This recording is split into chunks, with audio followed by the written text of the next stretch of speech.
I was turned on to the world of miles and points back in 2014, and I haven't looked back. It's a real rush when you successfully book that award and travel for next to nothing. I'm hardly the world's greatest travel expert, but I've used my miles and points to travel to Hawaii, Peru, Japan, and Italy. I've received many questions from friends and family on how I'm able to travel the way I do and how I book trips. So I put together this video to illustrate how I booked an all business class trip over the July 4th weekend to Europe for a grand total of $141 in airfare. This video is part of a series documenting this trip. In the following videos, I'll be reviewing flights on Lufthansa, TAP, Croatian, and SAS. There are two philosophies to booking award travel. The first is to pick a destination, and then amass the points to get there. This is what I normally preach to newcomers to the hobby. The bloggers may hawk whatever credit cards give them the largest commissions, but it may not work for your personal goals. American Airlines miles are terrible for Europe, but great for Asia and Tahiti. Southwest points won't get you to Japan.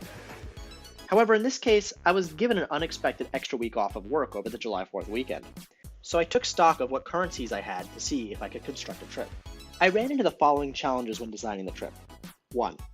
I was only planning 3 to 4 months out, which in most cases is incredibly difficult. With a few exceptions, you want to be looking out as far as you can, up to 330 days.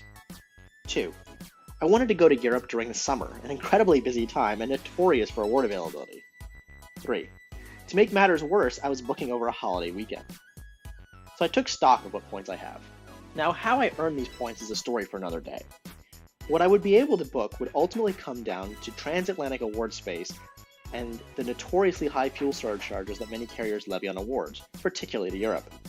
It may feel great to book a business class award using American Airlines miles, but if you end up flying on British Airways, the fees can exceed $1,000. The trick to booking award flights is flexibility. Flexibility on your travel days, the routing, and even the destination. One shouldn't expect that one can get the flight one wants at the saver level. I wanted most of all to go to Portugal. American Airlines and oneworld had basically no availability. I'm not a fan of the high fuel surcharges of Air France and KLM, SkyTeam. I thus turned to Star Alliance and used United Sight to search for award travel.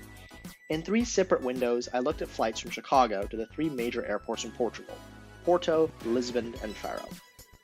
The only saver award space in business class on those days was on Lufthansa via Frankfurt to Porto. There was a bit of a long layover in Frankfurt. There is a faster connection, however there was no availability on that transatlantic leg. If I left a few days later, there would have been availability, but my vacation would have been shorter. So I bit the bullet and selected an outbound flight. Next, I needed to find a return flight from Europe. I drew nothing but blanks from Portugal. To simplify matters, I started looking at all the major Star Alliance hubs for any availability: Frankfurt, Munich, Vienna, Istanbul, Copenhagen, and Warsaw. I was finally able to find something both from Copenhagen on SAS and on LOT out of Warsaw. Although LOT flies brand new 787s, their business class is in a 2-2-2 configuration, while SAS's A330s are configured in a 1-2-1 configuration, which is ideal for a solo traveler. For this reason, I picked the SAFS flight out of Copenhagen. Now, all that remained was to get from Portugal to Copenhagen. It's easy enough to get around within Europe with a host of low-cost carriers. But another benefit of United's awards, at least at the time of this recording, is the excursionist perk, which lets you take a free flight within your destination region, as long as you book a round-trip ticket. Moreover, this doesn't need to be connecting to your outbound or return legs. It can literally be any flight within the region. So I decided to throw in Dubrovnik, Croatia just for the heck of it. I planned to work my way down the Portuguese coast, so I decided to fly from Lisbon via Munich on TAP, and then on to Dubrovnik on Croatian Airlines. As the outbound leg was in business class, it cost no miles to add the flight to Dubrovnik in business class as well. For my final return, I booked Dubrovnik to Copenhagen and then on to Chicago on SAS. Finally, before booking any award, I always calculate what value I'm getting for my points. The specific combination of flights priced out at over $10,000, but this is hardly realistic. The lowest price I found for a similar itinerary in business class was primarily on Turkish Airlines for about $5,300. This at a cost of 140,000 points means I was getting a minimum of 3.79 cents per point, which is great in my book.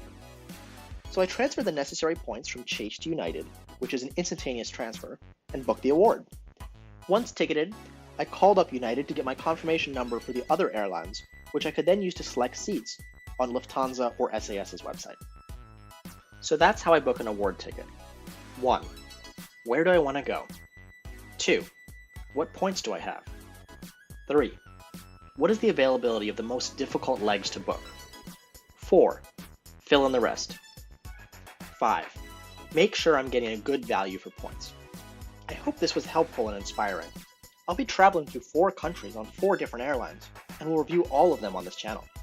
Where do you want to go on miles and points? Thanks for watching, and I'll see you on the next one.